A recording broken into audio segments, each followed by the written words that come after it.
Right, we left off in chapter Genesis 37, and this is where we're dealing with Joseph and his brothers selling him into slavery, lovely brothers that he has.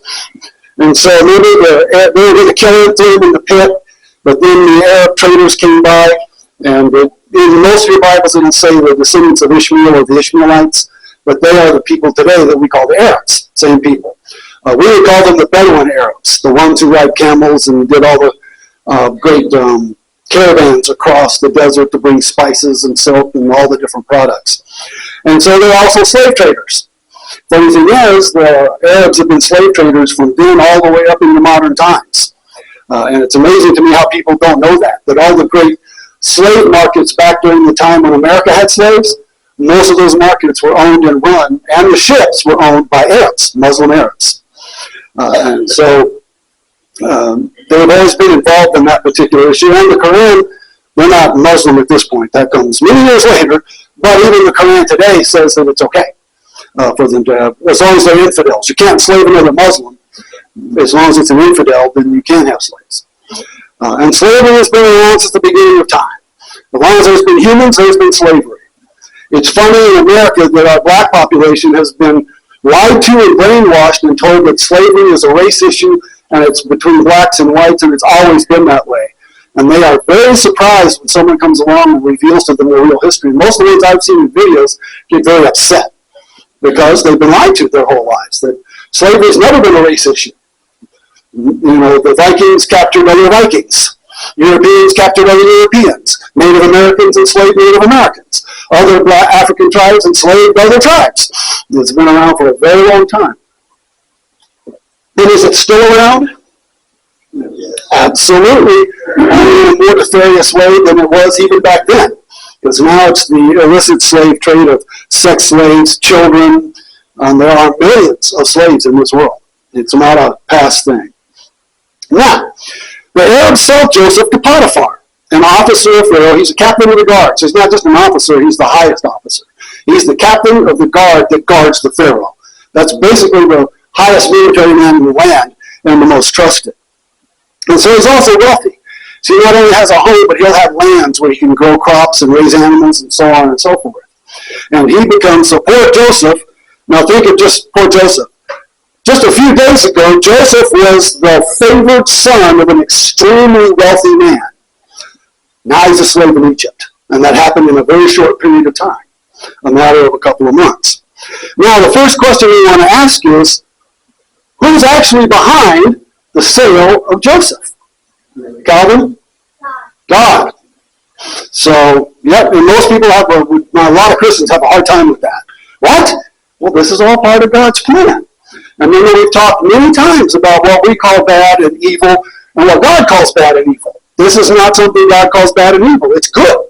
It's His will. It's part of His plan. It has a point and a purpose, and it's going to end up saving the Israelites and allowing them to grow into a very large population. Without Egypt, the Israelites could have never taken the land of Canaan. That's what a lot of people don't realize. If they don't go to Egypt, they would not be able to take the land of Canaan because they have to go somewhere where they're protected and they can grow into a very large population. And if you know the story, they go into Egypt with 70 members of the family. We're not told how many servants, but just 70 of the primary members of the family and some servants. But they come out between 3 and 6 million 400 years later. And and it's all because of what happens with Daniel and getting sold as a slave. That's where it begins. So if we were in Daniel's shoes, would we say, yes, God, great plan? Or would you be like me and be whining, oh, why did this happen to me? God, I'm a good guy. Why did you let this happen? You know, that kind of thing. So, I put that, if you were Joseph, would you think this was a great plan? And remember how old he is. He's only like 17, 18 maybe. So now his brothers hate him enough to sell him into slavery. I mean, we've all not gotten along with our brothers and sisters, but not many of us have had them sell us into slavery, or literally want to kill us, you know, as Joseph has. So that takes us then into chapter 38. Now, in chapter 38, there's a little break, an interlude. And it stops with the story of Joseph, and we'll pick it up again a little later on. Right now, he's in Potiphar's household being a slave, and actually, as we will see, working his way up until he's the top guy. But so now we kind of jump out and talk about a guy named Judah. And Judah marries the daughter of Shua, a Canaanite. Is that a problem? Are they supposed to marry the Canaanites? No, they're supposed to marry within their own clan. And God has told them, don't marry the Canaanites. But they mostly didn't listen. And this Judah and Shua, they have 3 sons, Onan, and Shelah, or Shelah, or however you want to pronounce it. So, the problem with this relationship, she's a Canaanite, not supposed to do that. Now, Judah goes and gets a wife named Tamar for the oldest. Remember, in this day and age, that's how you got married. Your parents, generally your father, went out and got the husband and wife, depending on whether you were the son or daughter, and made the marriage.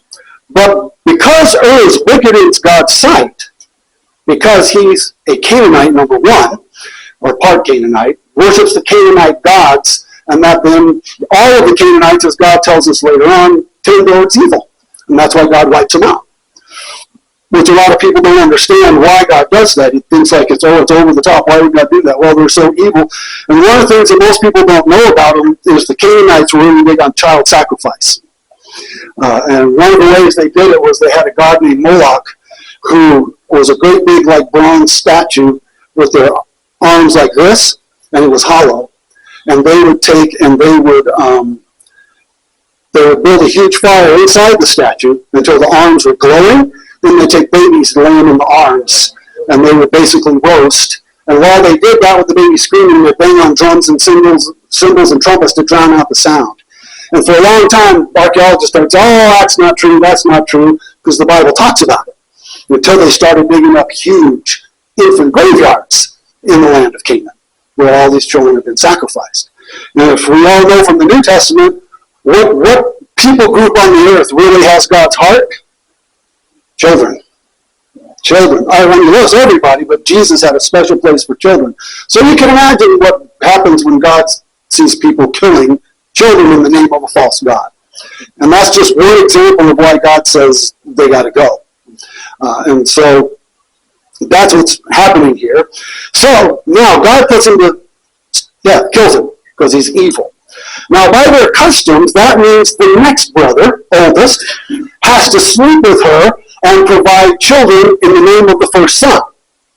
He doesn't necessarily marry her, but he has to let that part of the family line carry on. So the next son does his job. Onan does it, marries her, sleeps with her, but Onan wouldn't be, he knew the children would not be his, so he made sure she didn't get pregnant. So God says, that's evil. So he kills him. So then the youngest one, Shelah, he's not old enough to be married yet, but he's supposed to then be given to her. But by this time, Judah thinks that Tamar is cursed, because every son he gives her dies. Now, it never dawns on him it's his sons that are causing the problem. It's the way that they're living, the things that they're doing, which he can see, but you know how many parents are. It's not my kid's fault. Did you realize that didn't begin just in the last 30 or 40 years? It's not my kid's fault. That goes all the way back. And so she's cursed, and so he tells her to go and wait until Shelah's old enough to, be with her, and so she gets sent back to her father's home, because that's where a woman went if she had no husband. She would go back into her father's or a brother's home if the father wasn't still alive. So she goes back waiting. Well, Judah has no intention of giving her Shelah, because every son he's given her so far dies. So he doesn't want Shelah to die. And so he just keeps stalling, because he's afraid that he's going to die too. Let's see. So even when he's of age, Judah won't let Shelah marry her. So what she does, it's a very strange story. She dresses up like a cult prostitute. Now, I don't know if you're familiar with that, but that's part of the worship in almost all of the ancient religions. Here's how you can tell it's man-made.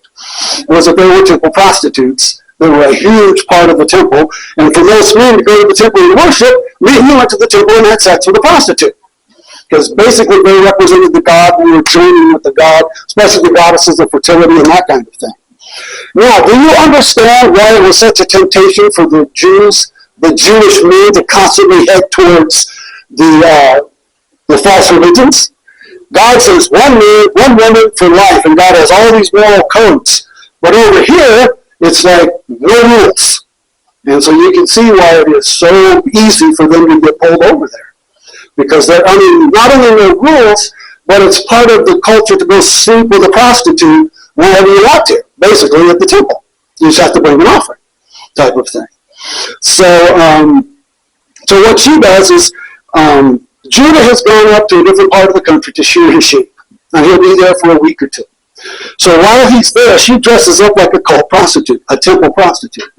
And she goes and lays on the side of the road to exhibit her wares to those coming by. And Judah sees her and wants to sleep with her, but she's got her face covered, so he doesn't know, of course, who it is. And so he goes in, sleeps with her, and then when he gets ready to leave, he's got to pay. He's got to give an offering. He says he'll give her a young goat, but he doesn't have a young goat. So she makes him leave his, what they call his seal, the cord that it's held with, and his staff, all very personal items. Staffs weren't just sticks, they were usually carved, and would be identified as belonging to you. All of these were things that would prove it was him. That was the point. But she's got an ulterior motive that she's doing here. And so he goes off, and she goes home. And most likely, when it says his seal, it really is referring to what's called a cylinder seal, which is what that is. These are extremely common in ancient times.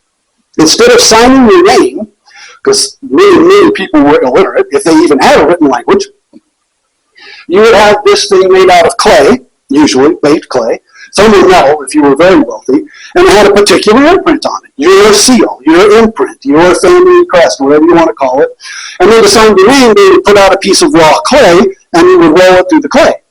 And that's what it would make. It would turn this into this. And so that was your seal. And the cord went through the middle of this, and usually when you take it off, you'd hold it by the cord to roll it through whatever it is you're rolling it through. This continued on even to the day when you had things like ink and paper. Same thing would still be done very often in places, is you'd have a seal like that. And so this is what basically she gets from him, is whatever his seal looked like.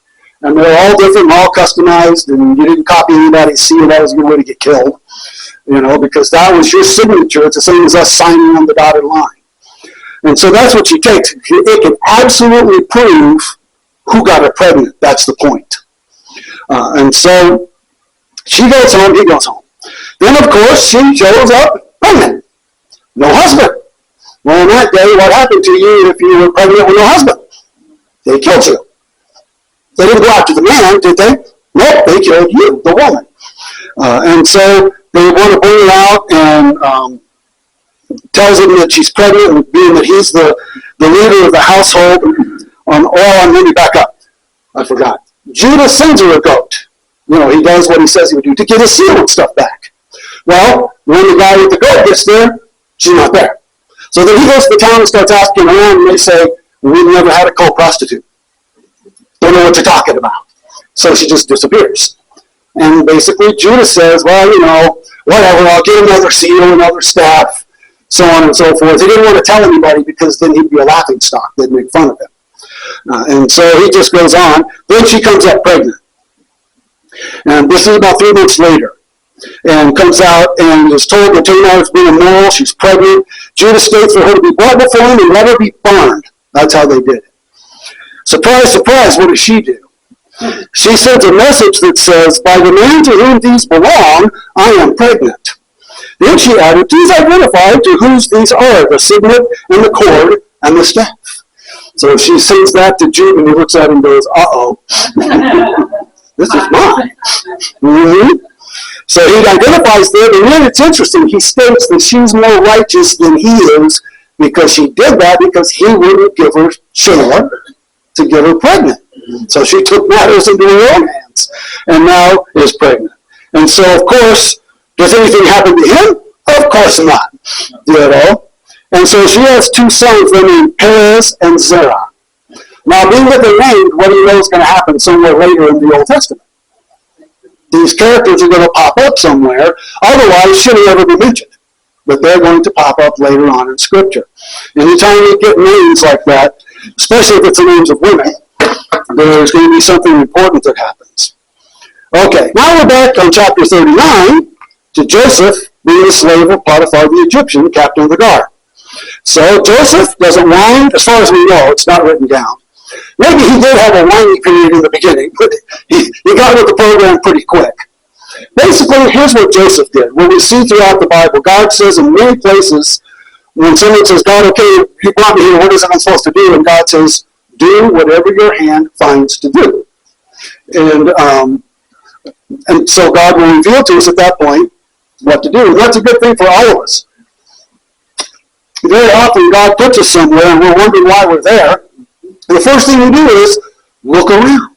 Is there something that you can do? Is there something in some ministry, something you're good at, whatever the case may be?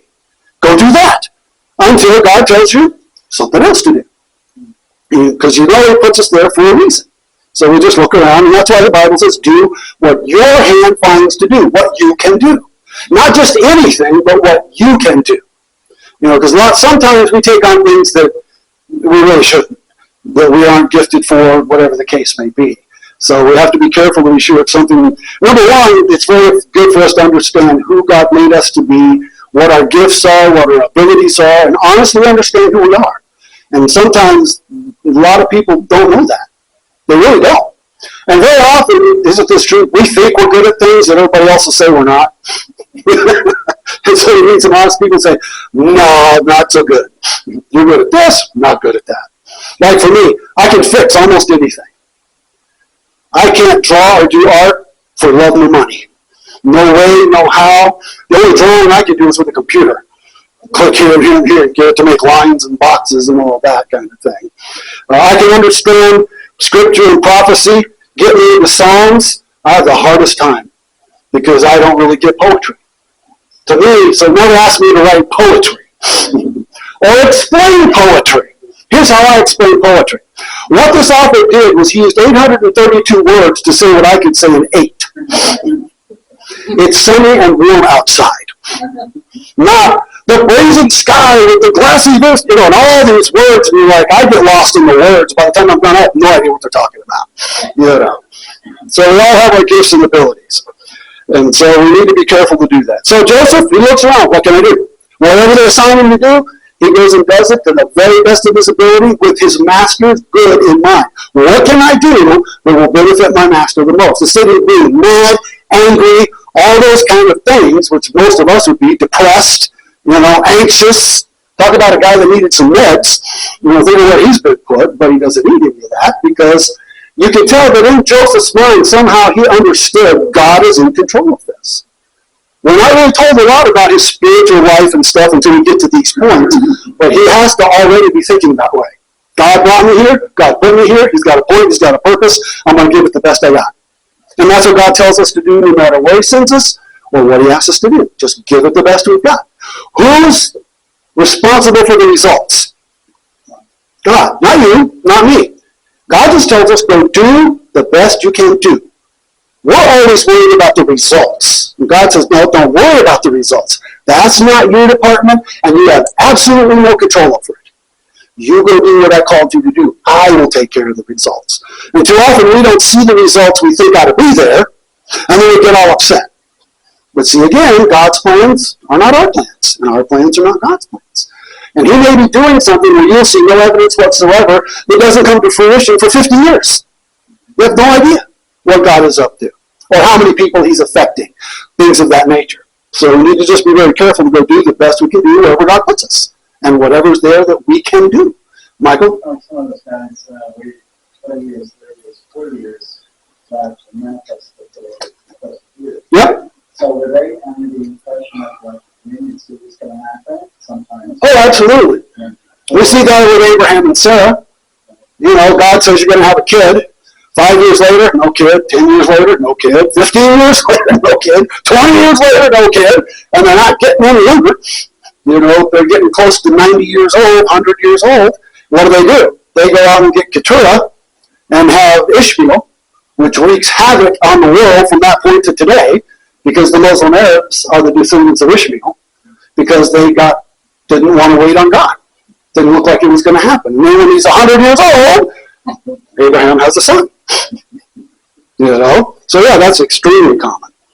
One thing we humans have very little of is patience. In fact, many of us have a lot of endurance and very little patience, which is interesting. You know? Because they're different. Some people think they're the same. They're not. You know, patience is waiting for something to happen. Endurance is dealing with something that is happening. And they're very different. I'm pretty good at endurance. I am lousy at patience. When do I want it done? Yesterday, absolutely. You know, that kind of thing. So he doesn't whine, he doesn't complain. To me, he's one of the greatest examples in the Bible of who God wants us to be. Nothing bad is ever said about Joseph. Almost every other character in the Bible, God will show us the good and the bad. With the way Joseph lives, because he's always trying to be righteous, all we find out about him is he does good, basically. I'm sure he has his days, but on the whole, he just does good and cares about other people. Cares about his master more than himself. How many slaves can say that? You know, but that's exactly what God says to you. Put their needs before your own. That's what he does. And because of that, what happens? In a very short period of time, what's Joseph doing? He's running everything. Everything. So much, I mean, he's running the fields, the household, the buying, the selling, the markets, everything. That means he's in charge of all the other slaves. It also means he's free to go about anywhere he wants to go in the city and handle business, because that's his job. He manages everything. We're told that Potiphar only concerns himself with what he's going to have for dinner. That's it, other than doing his job. But I mean, when he gets home, that's all he worries about. And because Joseph is being a righteous man, what does God do for Potiphar? Blesses him. Yep, where God's people are, God blesses them. And so Potiphar, he quickly figures this out and says, hey, as long as Joseph's in charge, man, things are wow. And so they keep going. Unfortunately for Joseph, he's very good looking. He's a big, strapping, good looking man. And guess what? Potiphar's wife is home with him all the time. And Potiphar's wife is a loose Egyptian woman. And she's constantly telling him, come to bed with me, come to bed with me, come to bed with me. Now, how many men would have resisted that? Not many. But Joseph says, no. The only thing that my master has withheld from me is you. I will not sin against him, and I will not sin against God. And the Bible says that she's just after him every day, trying to wear him down. And finally, one day, it's just the two of them in the house. She grabs him by the cloak to try to drag him into the bedroom, and he just runs right out of it. Literally runs out of his clothes. He's still dressed, but he runs out of his cloak, gets himself outside exactly what he should be doing. Right? Doesn't work out. Because when Potiphar gets home, she's got the cloak. And she says, he tried, this Jew, this Hebrew you brought in here, he tried to rape me. And here's his cloak. I fought him off and grabbed his cloak when he ran out. So no questions were asked, no trial, nothing. Which is kind of interesting, because Potiphar's, he's seen how Joseph lives and works, but yet throws him into jail. And he throws him into the jail that's called the king's prison, not the regular prison. It's where the king's prisoners are put. And that's important, because normally someone like Joseph, a slave, would have gone into the regular prison.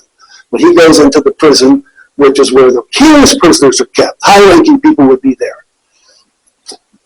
People from the upper crust, that type of thing. So what does Joseph do there? What would we do? Joseph does what God asked him to do. Right. Well, what would we do?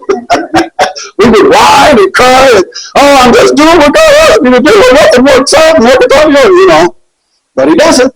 He looks, what can I do? And he just starts doing it, and he does it so well that pretty soon what happens? He's running the entire prison. Again, the jailer only concerns himself with what he's going to eat. That means he takes care of all the intake of prisoners, the maintenance of prisoners, the food, the clothes, everything. Joseph's in charge of it all. And he's running the whole prison. Okay, let's see. I think I've gone to chapter 40 now. So he's doing extremely well. He's running the entire prison. But he's so into, to me, one of the most important parts in this whole story is that Joseph, the slave prisoner, all right, when he walks into the room with the prisoners, is more concerned about what's happening to them than him, which is interesting. Because we find out in chapter 40 that the king's baker and the king's cupbearer, they're both in prison. They did something that got the king upset. He threw them in prison. And they're languishing in prison.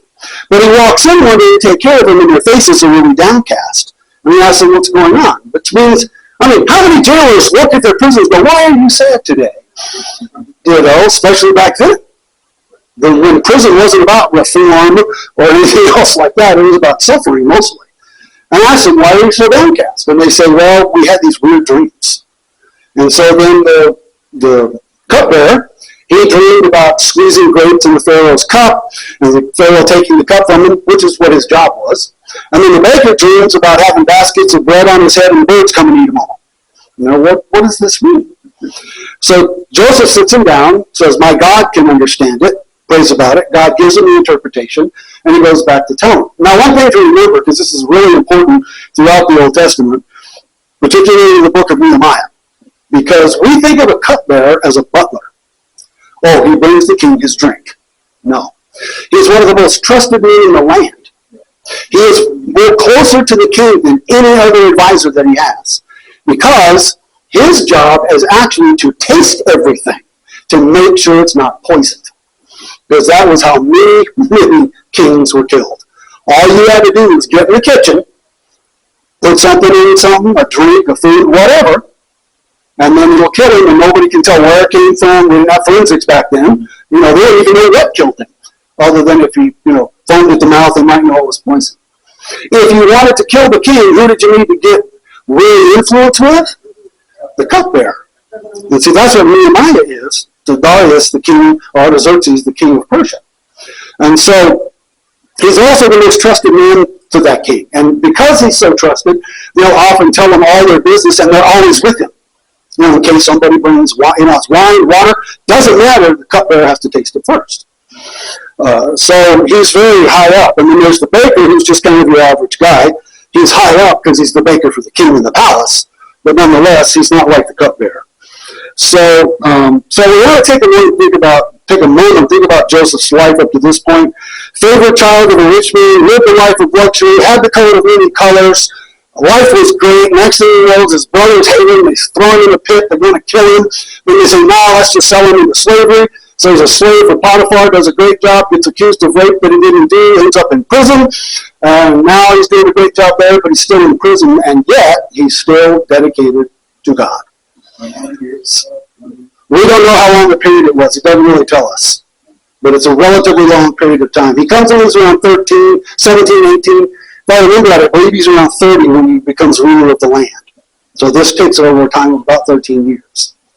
It takes a while to work your way from the bottom to the top, even if you're really, really good at what you do. So, let's see.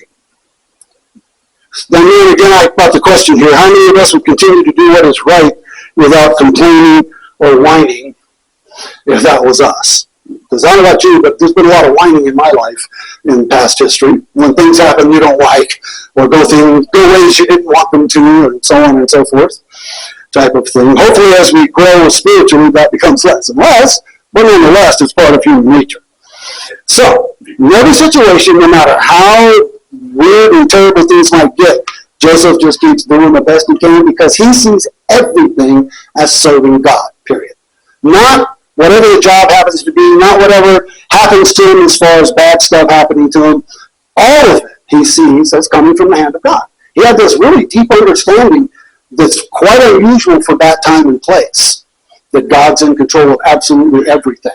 And he's got a point in all that he's doing. Now, the interpretation of the cupbearer's dream was that in 3 days, he would be restored to his office and be handing the king his cup. Unfortunately for the baker, not so good. In 3 days, he's going to get his head taken off. That's what's going to happen to him. Now, at the end of all that, when the cupbearer is taken back into the king's court, he says, remember me to the king. I'm in prison for something I didn't do. What does the cupbearer do? He forgets. Too concerned about his own stuff. He's not going to get killed. He's all excited. He's back in the good graces of the king. Forgets about Joseph the prisoner. So, now, of course, as God does, along comes Pharaoh, who has dreams. And it's interesting how God does this multiple times in the Bible, how people get influenced with the king because they can interpret his dreams. Daniel does it. Here we have Joseph doing it. And they're always very careful to make sure the king understands it's not them, it's God. They're not like the other magicians and holy men and all that stuff. They very clear, not me, God, my God is the one that's doing this. So, what's the first dream he has? 7 attractive, good-looking, plump cows come up out of the Nile. Great. They're along with banks, eating, having a good time. And then a little later, 7 really ugly, skinny, starving cows come up out of the water, and they devour the fat cows. Eat them up, nothing's left. Okay, next night he goes to bed, goes to sleep. Second dream. This one, there's all these. Now, see, in the Bible, they call that corn. It's not corn like we know. They didn't know corn. Corn was a American food that the Europeans took back to Europe and then spread across the world. They called wheat corn, or even barley, or any kind of headed grain. Like when you see in the New Testament, it says Jesus went through the field picking the ears of corn to eat. That kind of thing. He's not picking ears of corn. He's scooping off grain. Because you can go to a wheat plant and use your fingers to just pull the grain off, rub it in your hand and get the husk off and eat it. It's like wheat germ and other stuff that people sell in stores today. Some people will do that. But, we always think of it as corn, like corn on the cob, which they have never heard of or seen. So, up out of the Nile comes this big, heavy 7 again. And number 7 means complete, total, no more. So it's complete. So there's 7 really healthy, big, fat ones, and then what happens? 7 skinny, dying, barely surviving ones consume the 7 healthy ones. Now he has no idea what it means, but it's interesting. He doesn't know what the dreams mean, but you notice God touches him in a way that he knows it's bad. He's got to get the interpretation of it. What does this mean? I mean, most of us have a dream and say, it was the pizza or whatever, that kind of thing. But no, but it disturbs his spirit. And so he wants to get the interpretation. Then the cupbearer finally remembers. You see, Pharaoh goes to his magicians, his wise men, his holy men. They're all fakers. And they can't tell him what it means. And so finally the cupbearer goes, when I was in prison, there was this guy, and his God could interpret dreams. And he was right. He was absolutely accurate. So then they go get Joseph. And you look at the full text, it talks about how they have to clean him up. He's not clean, he's filthy, dirty. His hair is long and nasty, his clothes are nasty, that kind of thing. When they go clean him up, get him ready to come into the king. So he comes in. Most people in Joseph's position would have been scared out of their mind to go speak to Pharaoh. And yet, Joseph's like, okay, because what does he know? Who's in control? Not Pharaoh, God. Absolutely. So he goes in, God tells him his dream, and he makes sure he understands the interpretation of his dream comes from God, not Joseph. So what does he tell him? Once you hear the interpretation, it's like, why didn't I see that? But it's obvious. There'll be 7 years of tremendous abundance from the crops in the land. The animals, the crops, everything. There'll be tremendous abundance, way more than they need to consume. But then there's going to be 7 years of famine, so severe that all the food stored up before will be gone, and people won't even remember there was a time when there was plenty of food. And for them, it's going to be a famine across the entire world.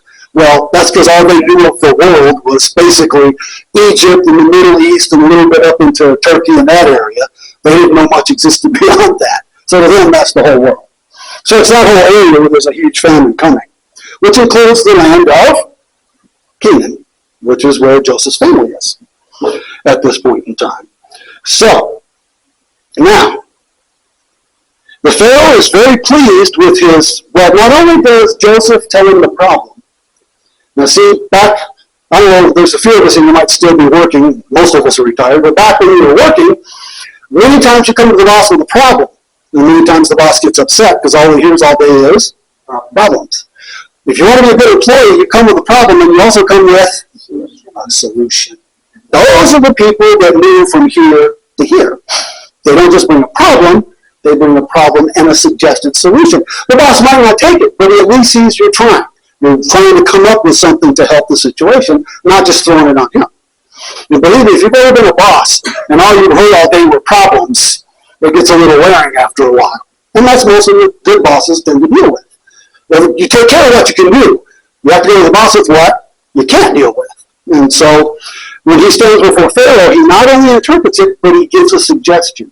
Here's what you ought to do. Find a very wise man that's very good at administration and management, and get him to take 20%, 1/5, of all the crops and produce for the next 7 years, store it up. And then he'll be the man that will then release it back out during the 7 years of famine, and Egypt will survive. And so then the king, being very different than many other rulers, says, who can we find as wise as Joseph? So he puts him in charge. It's amazing. So Joseph goes from running the prison as a slave to running the whole country. And the Pharaoh even says, you will only be second to me in matters of the court, which means basically matters of law and matters of dealing with other nations. Other than that, Joseph basically runs the entire country, the entire agricultural system, political system, all of that. He's like 30, okay? But what I want you to see is what God is doing. When he was at home, Joseph was treated like a manager. Remember? The brothers had to take the animals out, far away, stay day and night. What was Joseph's job? Put on his manager's coat of many colors, go out there, check on him, and bring the report back and rat him out. Well, that's the manager's job, basically. Even though he's the youngest at that point in time, except for Benjamin, he's treated like a manager. So thus you know why his brothers want to kill him.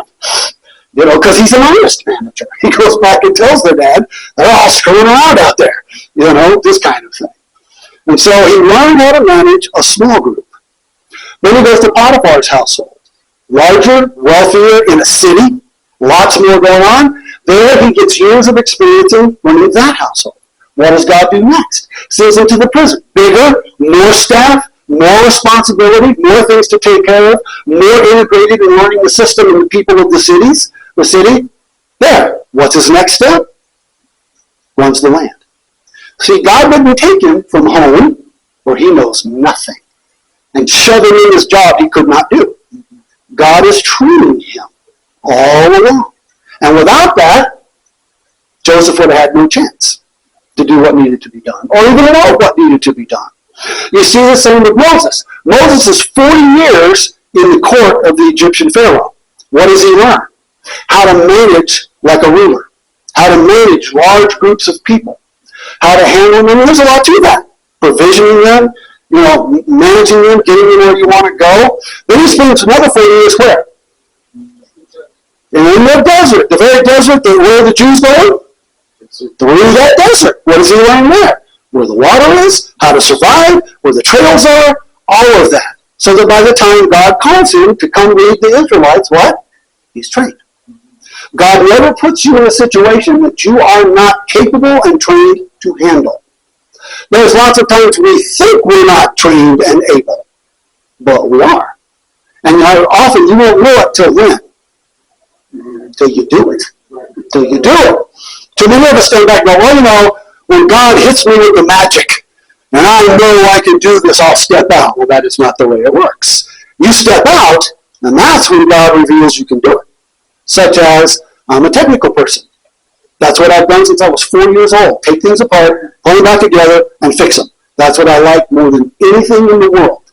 I'm the guy, you put me in the back room, no people, just me and the equipment, and I'm perfectly happy. And fixing things is what I love more than anything. Been doing it my whole life. And then God, when I'm 35, God says, I'm going to make you a pastor. And I'm like, I don't think so. I'm a technical person. I taught Sunday school for years and years. And at that point in time, I was a volunteer worship leader because I've been in music for a long time. And then out of my own mouth, I'm sitting talking to the pastor one day. He and I are very good friends still to this day. And he says, well, I'm going to be out of town and I can't find anybody to fill in for me. And out of nowhere, my mouth says, I can do it. And I kind of looked around and went, who the heck was that? He's like, what? And I said, can't be harder than teaching junior high Sunday school. So he said, okay. I had no idea if I could preach or not. No clue. None. To this day, I can't tell you why I said it. I really don't. And so the next Sunday when I got there, I stepped in the pulpit and preached, and I had the best time doing that, and it went well. But and I had great fun doing it. And it just flowed. Just flowed. So how did I know? Well, I didn't know till when. until I stepped into the pulpit. And I'm like, wow, I can preach. Even then I thought God would just use me to fill in for him and maybe other pastors. It took him 4 years to sneak up on me and then convince me he wanted me to quit my job and go full-time into the ministry. But just things like that. I'm sure there's other times God had things for me to do that I wouldn't take the step, therefore never knew. And that happens. You know, the great thing is God is the God of what? Second chances, third chances, 100 chances. He keeps coming back around until you get it right. So just remember that, because so many people, they're waiting for like this voice from heaven. You know, go do this. Nope.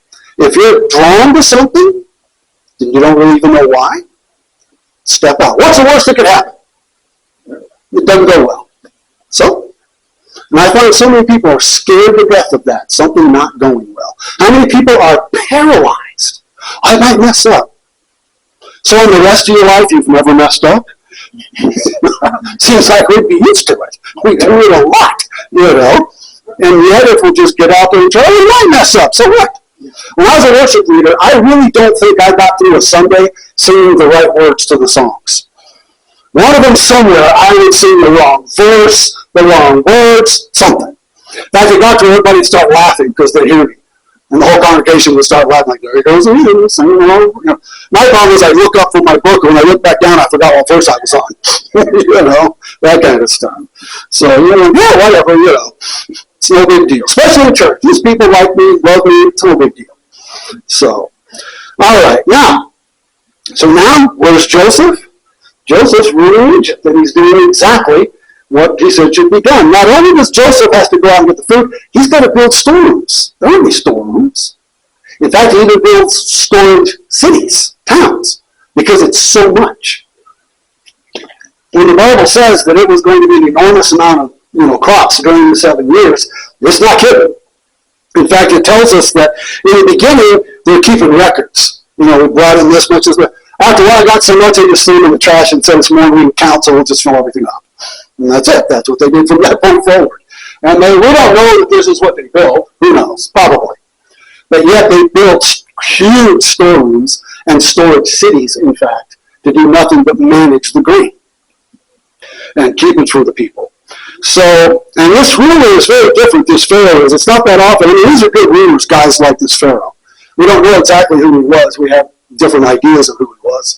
But nonetheless, to take somebody from the prison, make him the second most powerful man in the world, that doesn't happen very often. But see, he's a really good ruler. He understands talent and ability. And I'm sure the Pharaoh was told, this guy started out in Potiphar's household, then he went to the prison, and this is what he's done. All along here. This is how hard he works. All of that. So, now, along here, did God ever tell Joseph why he was doing what he was doing? No. What do we always want God to tell us? Above all things, why? Why are you doing this? That's one of the number one questions pastors get. Why did God do this? Why did God allow this? And we can only really have one answer. Because he wanted to. That's it. And you just go along with whatever God's doing. That's it.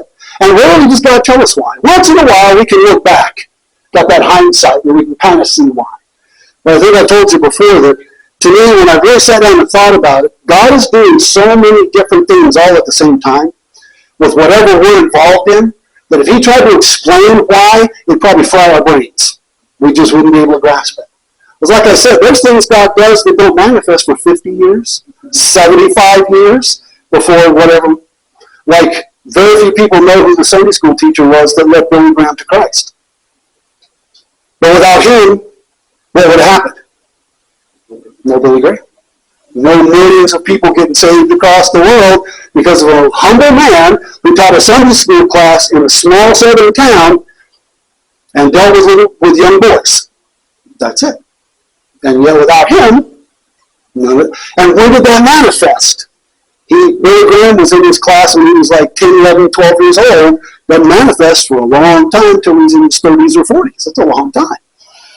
Yeah, just say something. Because this whole session here is kind of like really fast. But I was like, I got that. And each one is just as important as the other. Each what? Each step. Oh, absolutely. And you can't jump steps. We have to go along and let God do what God does. Our heart is probably staying out of it.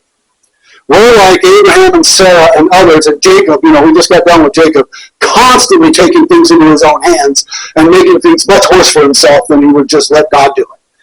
And we do the same thing. We want to hurry things up. We want to make things happen. Our big problem, especially Americans, we want to see results, don't we? Aren't we extremely result-oriented? And yet, you'll see a pastor in a small town in a small church, and that church never grows beyond 30 people. And most people look at it and say, well, that man's a failure. His church didn't grow, blah, blah, blah, blah, blah. And they know absolutely nothing of what they're talking about. God put him there. God brought the people he wanted to come to that church. That man spoke the messages God wanted him to preach, and we have no idea what God is doing. And there might be something that came out of that church that has an impact on the whole world, because that pastor stuck it out in a little church for 40 years. That type of thing. Like the people who went to Africa and China, the original missionaries, who in their entire lifetimes never saw a person get saved. But yet, broke the ice, made the inroads, and then later on, lots of people get saved. You know where the most people are being saved today? By numbers. China. China, Asia, some Korea, but I mean, the areas that seem so blocked off to us that last I heard, there are more Christians in China than in the United States. Mostly because their population is so enormous, But if a small percentage is Christian, it's still illegal. It'll still get your stuff taken away, get you killed, get you thrown in prison, and yet it's growing like crazy. And I've always found it interesting that God moves the world resources to the same place that he's working through the gospel. What was the most powerful economy in the world up to today? America. Who funded 75% of all missionary work in the world? America. But now that we are waning in all of those kinds of issues, what's happening? The economies of Korea and Vietnam and China are growing by leaps and bounds, and what's happening with evangelism? Growing by leaps and bounds. What I tell you before, whenever God wants to do something, what does he provide? The resources to get it done. Always. If we've got to go out and fundraise, we're already in trouble. We're in trouble. Show me a place in the Bible where God has anybody go out and fundraise to accomplish something he wants done. And what kind of a God would that be if you've got to go get the resources? That's like the false gods. And I've been in too many churches where that happens. Well, let's have a fundraiser. I'm like, no. If God wants this done, one of the clearest ways we'll know is he'll provide the resources. People will give whatever, but he'll provide the resources. And it's been true 100% of the time. Always. And we need to be so careful of taking things into our own hands, because we think that's what God wants done. Well, there's an easy way to tell. If there's no resources, guess what? God doesn't want it done, so do something else. And God always provides the resources. Always. He's always promised us that in any given situation, the only thing that's missing is you. That's it. That's what God's waiting for to make whatever that is happen, is when it's time for us to be involved in that ministry, whatever that may be, then we show up and do what God asks us to do. All the resources are there. But the thing is, when you see the resources ahead of time, do you want to? Yeah. We want to see the money and everything there. And God says, no, you step out there first, and then I'll make sure you've got what you need. Like when we started building the shed, and the church budgeted $20,000 to build the shed, or $25,000. You know how much of that money we spent? None. Zero. We've had enough money that people have just given that has paid for everything up to this point. And that's one. It's not the only way, but it's a good way to say, yeah, this is what God's involved in. If we started trying to build a shed and just nothing, what would we need to do? Go back and rethink and say, maybe it's not what God wants done, or maybe not done right now. Who knows? I mean, that's a simple issue, but it's true no matter what. And when you look at anything God's ever done, he always provides the resources. When the Israelites went through the desert, what happened? Who provided the water? God. Who provided the food? God. Who provided things they wanted that God didn't really want to give them? God. Like when they begged for meat. And so God says, fine, and he sends so many quail, God basically says, you're going to eat until you puke. Because you weren't satisfied with what I provided. Type of thing. So, okay, we've got to go. We're out of time.